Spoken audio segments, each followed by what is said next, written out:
बोले श्यावर रामचंद्र भगवान की जय।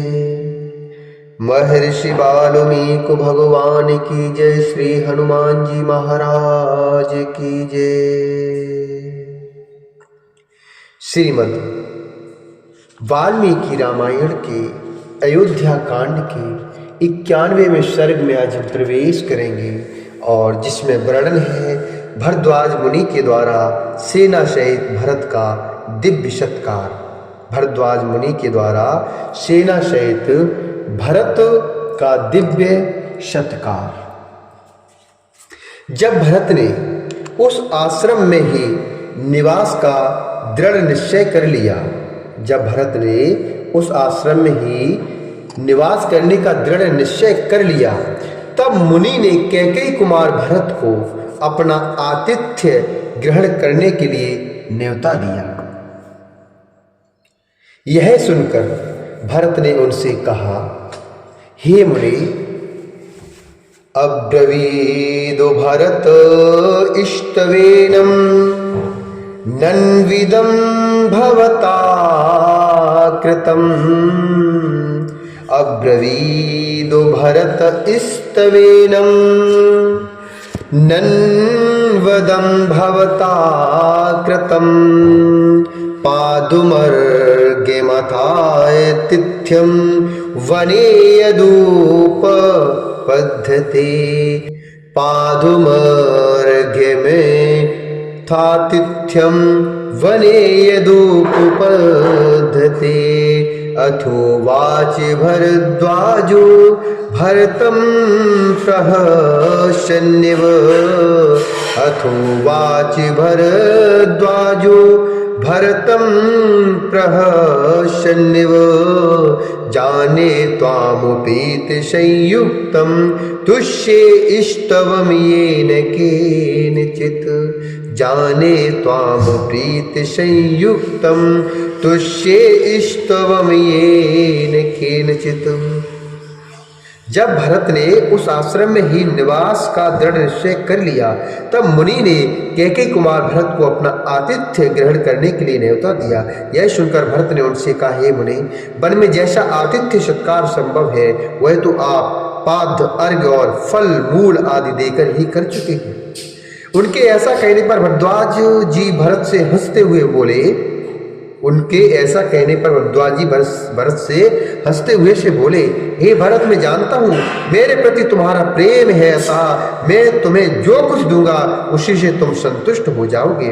किंतु इस समय मैं तुम्हारी सेना को भोजन कराना चाहता हूँ।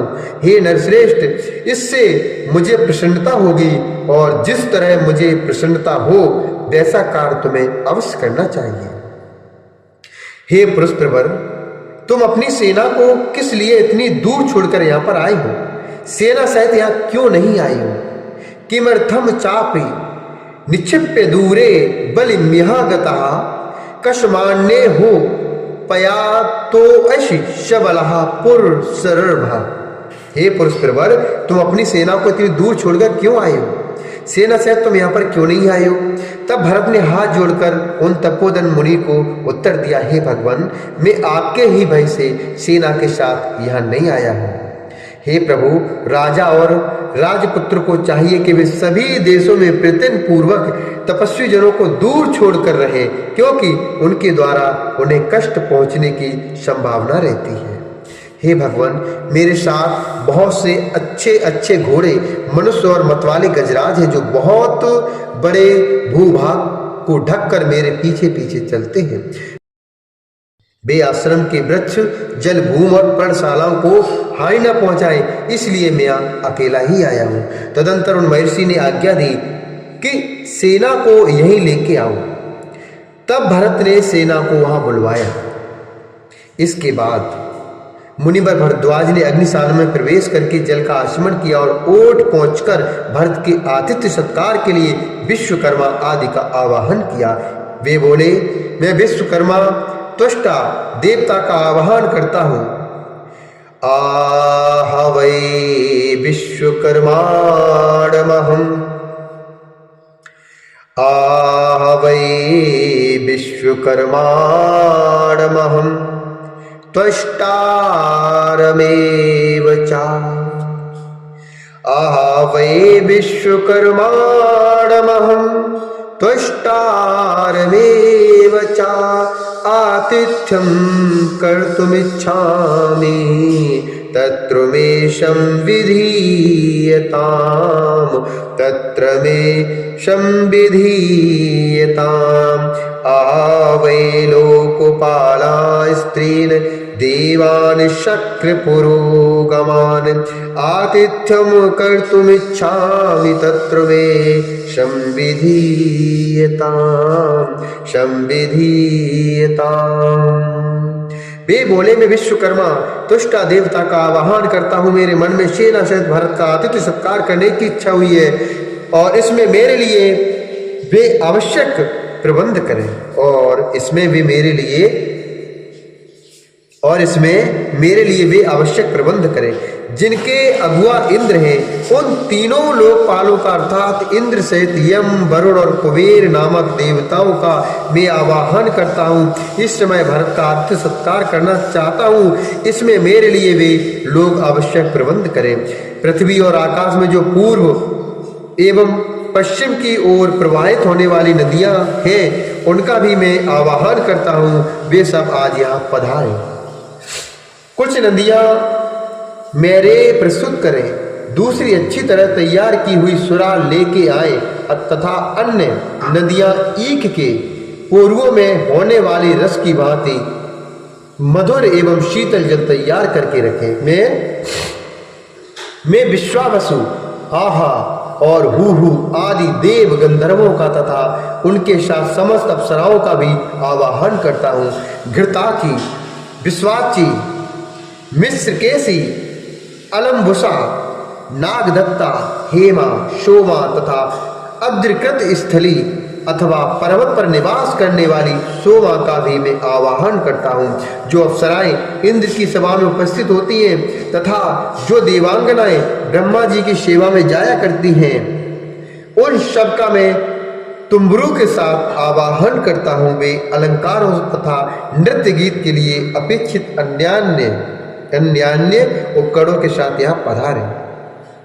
उत्तर कुरु वर्ष में जो दिव्य चैत्र रथ नामक वन है जिसमें दिव्य वस्त्र और आभूषण ही वृक्षों के पत्ते हैं और दिव्य नारियां ही फल हैं, कुबेर का वह सनातन दिव्य वन यहीं आ जाए।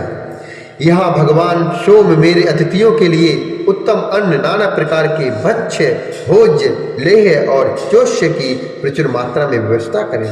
वृक्षों से तुरंत चुने गए नाना प्रकार के पुष्प, मधु आदि पेय पदार्थ तथा नाना प्रकार के फलों के गूदे भी भगवान सोम यहाँ प्रस्तुत करें। इस प्रकार उत्तम व्रत का पालन करने वाले भरद्वाज मुनि ने एकाग्रचित और अनुपम तेज से संपन्न होकर शिक्षा शास्त्र में बताई गई उच्चारण विधि और व्याकरण शास्त्रोक्त प्रकृति प्रत्यय संबंधी स्वर से युक्त वाणी में उन सब का आवाहन किया। इस तरह आवाहन करके मुनि पूर्वाभिमुख होकर हाथ जोड़े मन ही मन ध्यान करने लगे। उनके स्मरण करते ही वे सभी देवता एक एक करके वहां आ पहुंचे। फिर तो वहां मलय और दरदुर नामक पर्वतों का स्पर्श करके बहने वाली अत्यंत प्रिय और सुखदायिनी हवा धीरे धीरे चलने लगी, जो स्पर्श मात्र से शरीर के पसीने को सुखा देने वाली थी। तत्पश्चात मेघगण दिव्य पुष्पों की वर्षा करने लगे। संपूर्ण दिशाओं में देवताओं की दुंदुभियों का मधुर शब्द सुनाई देने लगा। उत्तम वायु चलने लगी। अप्सराओं के समुदायों का नृत्य होने लगा। देव गंधर्व गाने लगे और सब ओर वीणाओं की स्वर लहरियां फैल गईं। संगीत का वह शब्द पृथ्वी, आकाश तथा प्राणियों के कर्ण कोहरों में प्रविष्ट होकर गूंजने लगा। आरोह अवरोह से युक्त वह शब्द कोमल एवं मधुर था, समताल से विशिष्ट और लय गुण से संपन्न था। इस प्रकार मनुष्यों के कानों को सुख देने वाला वह दिव्य शब्द हो ही रहा था कि भरत की सेना को विश्वकर्मा का निर्माण कौशल दिखाई पड़ा। चारों ओर 5 योजन तक की भूमि समतल हो गई। उस पर नीलम और वैदूर्य मणि के समान नाना प्रकार की घनी घास छा रही थी। स्थान स्थान पर बैल, कैद, कटहल, आंवला, बिजौरा तथा आम के वृक्ष लगे थे जो फलों से सुशोभित हो रहे थे। उत्तर कुरुवर्ष से दिव्य भोग सामग्रियों से संपन्न चैत्ररथ नामक वन वहां आ गया। साथ ही वहां की रमणीय नदियां भी आ पहुंची जो बहुसंख्यक तटवर्ती वृक्षों से घिरी हुई थी। उज्ज्वल चार चार कमरों से युक्त ग्रह अथवा ग्रह युक्त चबूतरे तैयार हो गए। हाथी और घोड़ों के रहने के लिए शालाएं बन गईं। अट्टालिकाओं तथा शत मंजिले महलों से युक्त सुंदर नगर द्वार भी निर्मित हो गए। राज परिवार के लिए बना हुआ सुंदर द्वार से युक्त दिव्य भवन श्वेत बादलों के समान शोभा पा रहा था। उसे सफेद फूलों की मालाओं से सजाया और दिव्य सुगंधित जल से सींचा गया था। वह महल चौकोना तथा बहुत बड़ा था। उसमें संकीर्णता का अनुभव नहीं होता था। उसमें सोने, बैठने और सवारियों के रहने के लिए अलग अलग स्थान थे। वहां सब प्रकार के दिव्य रस, दिव्य भोजन और दिव्य वस्त्र प्रस्तुत थे। सब तरह के अन्न और धुले हुए स्वच्छ पात्र रखे गए थे। उस सुंदर भवन में कहीं बैठने के लिए सब प्रकार के आसन उपस्थित थे और कहीं सोने के लिए सुंदर सैयाएं बिछी थी। महर्षि भरद्वाज की आज्ञा से कैके पुत्र महाबाहु भरत ने नाना प्रकार के रत्नों से भरे हुए उस महल में प्रवेश किया। उनके साथ साथ पुरोहित और मंत्री भी उसमें गए। उस भवन का निर्माण कौशल देखकर उन सभी लोगों को बहुत बड़ी प्रसन्नता हुई। उस भवन में भरत ने दिव्य राज सिंहासन, चमर और छत्र भी देखे तथा वहां राजा श्री राम की भावना करके मंत्रियों के साथ उन समस्त राज्य भोग वस्तुओं की प्रदक्षिणा की। सिंहासन पर श्री रामचंद्र जी महाराज विराजमान हैं। ऐसी धारणा बनाकर उन्होंने श्री राम को प्रणाम किया और उस सिंहासन की भी पूजा की। आसनम पूज्यामासो रामाय अभिप्राणम्य च।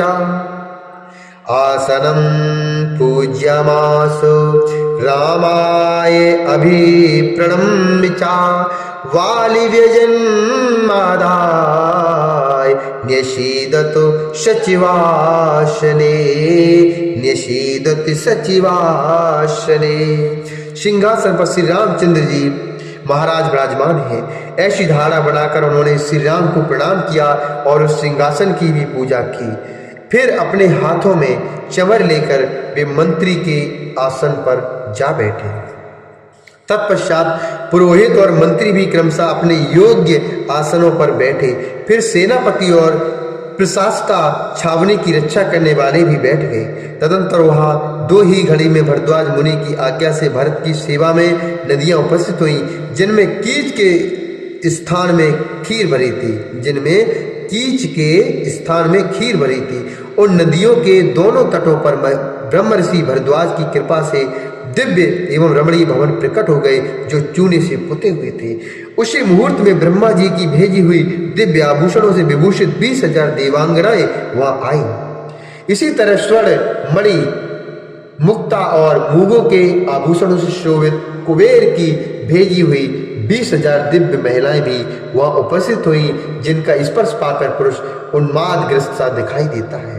इनके सिवा नंदन वंश से 20,000 अप्सराएं भी आई। नारद, तुम्बुरु और गोप अपनी कांति से सूर्य के समान प्रकाशित होते थे।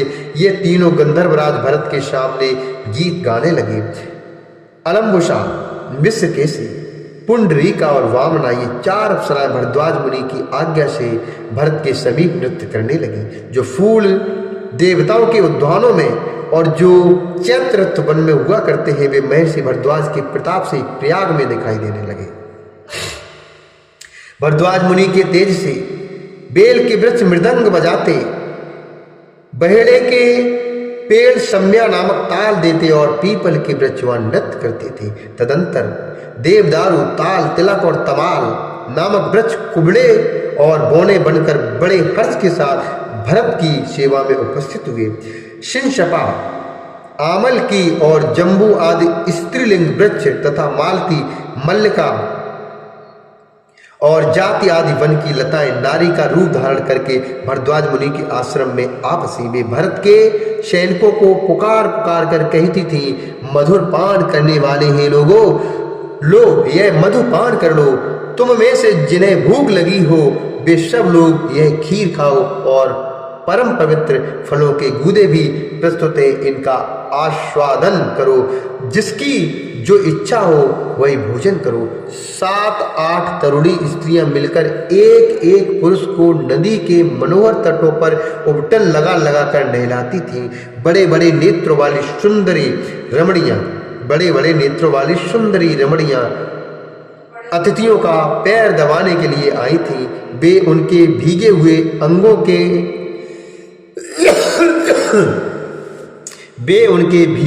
अंगों को बस से पोंछकर शुद्ध वस्त्र धारण कराकर उन्हें स्वादिष्ट पेय दूध आदि पिलाती थी।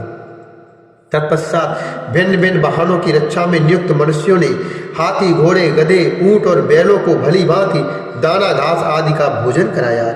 इक्ष्वाकुल के श्रेष्ठ योद्धाओं की सवारी में आने वाले वाहनों को वे महाबली वाहन रक्षक, जिन्हें महर्षि ने सेवा के लिए नियुक्त किया था, प्रेरणा दे देकर गन्ने के टुकड़े और मधु मिश्रित लावे खिलाते थे। घोड़े बांधने वाले सईस को अपने घोड़े का और हाथीवान को अपने हाथी का कुछ पता नहीं था। सारी सेना वह मत प्रमत्त और आनंद मग्न प्रतीत होती थी। संपूर्ण मनोवांछित पदार्थों से तृप्त होकर लाल चंदन से चर्चित हुए सैनिक अप्सराओं का सहयोग पाकर निम्नांकित बातें कहने लगे। अब हम अयोध्या नहीं जाएंगे। नेवायोध्या में गमिष्यामो न गमिष्यामि दंडिकान कुशलम भरतस्यास्तु रामस्यास्तु तथा सुखम। अब हम अयोध्या नहीं जाएंगे, ऐसा वो कहने लगे।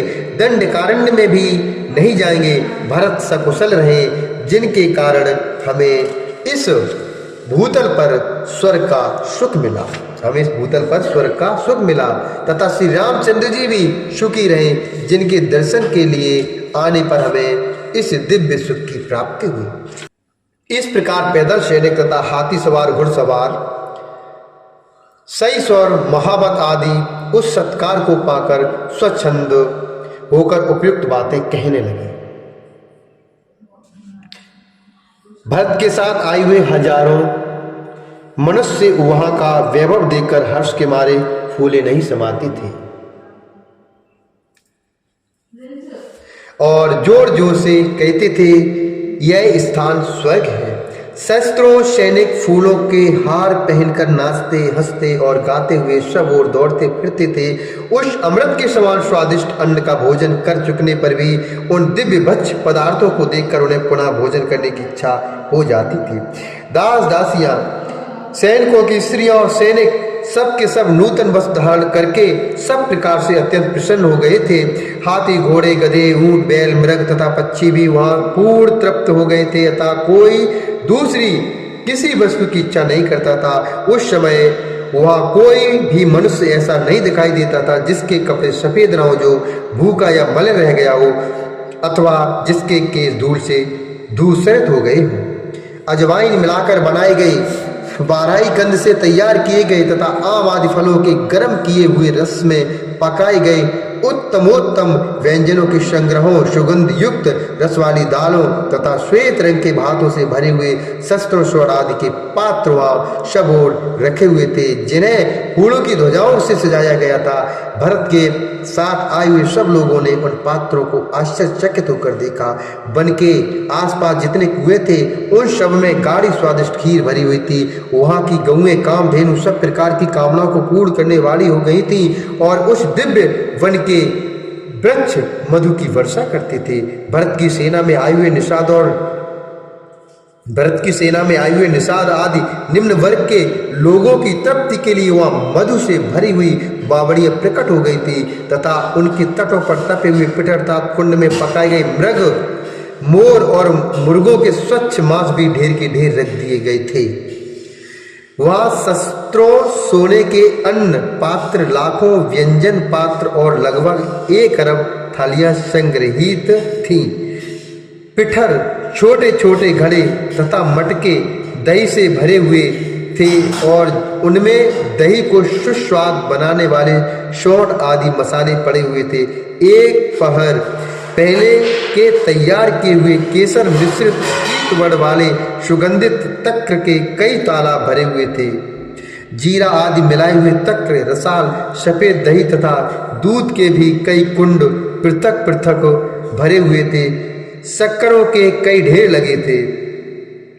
स्नान करने वाले मनुष्यों को नदी के घाटों पर भिन्न भिन्न पात्रों में पीसे हुए आंवले, सुगंधित चूर्ण तथा और भी नाना प्रकार के स्नान उपयोगी पदार्थ दिखाई देते थे। साथ ही ढेर के ढेर दांतन जो सफेद कूंचे वाले थे वहां रखे हुए थे। संपुटों में घिसे हुए सफेद चंदन विद्यमान थे। इन सब वस्तुओं को लोगों ने देखा। इतना ही नहीं, वहां बहुत से स्वच्छ दर्पण, ढेर के ढेर वस्त्र और हजारों जोड़े खड़ाऊ और जूते भी दिखाई देते थे। काजलों से कजरोटे, कंघे, कूर्च अर्थात थकरी या ब्रश, छत्र, धनुष, मर्म स्थानों की रक्षा करने वाली कवच आदि तथा विचित्र शैया और आसन भी वहां दृष्टिगोचर होते थे। गधे, ऊंट, हाथी और घोड़ों के पानी पीने के लिए कई जलाशय भरे थे, जिनके घाट बड़े सुंदर और सुखपूर्वक उतरने योग्य थे। उन जलाशयों में कमल और उत्पल शोभा पा रहे थे। उनका जल आकाश के समान स्वच्छ तथा उनमें सुखपूर्वक तैरा जा सकता था। पशुओं के खाने के लिए वहां सब ओर नील वैदूर मणि के समान रंग वाली हरी एवं कोमल घास की ढेरियां लगी थी। उन सब लोगों ने वे सारी वस्तुएं देखी। महर्षि भारद्वाज के द्वारा सेना सहित भारत का किया हुआ वह अनिवर्चनीय आतिथ्य सत्कार अद्भुत और स्वप्न के समान था। उसे देखकर वे सब मनुष्य आश्चर्यचकित हो उठे। जैसे देवता नंदन वन में विहार करते हैं, उसी प्रकार भारद्वाज मुनि के रमणीय आश्रम में यथेष्ट क्रीड़ा विहार करते हुए उन लोगों की वह रात्रि बड़े सुख से बीती। तत्पश्चात वे नदियां, गंधर्व और समस्त सुंदरी अप्सराएं भरद्वाज जी की आज्ञा लेकर जैसे आई थी उसी प्रकार वे लौट गईं।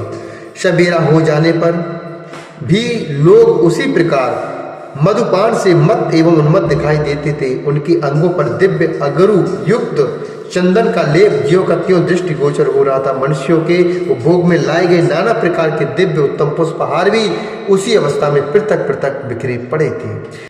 इत्यार्थ से श्रीमद् रामायणे वाल्मीकि आदि काव्ये अयोध्याकांडे 1/9वां सर्गा।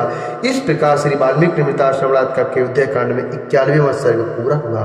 बोल श्यावर रामचंद्र भगवान की जय। श्री हरिनारायण भगवान की जय।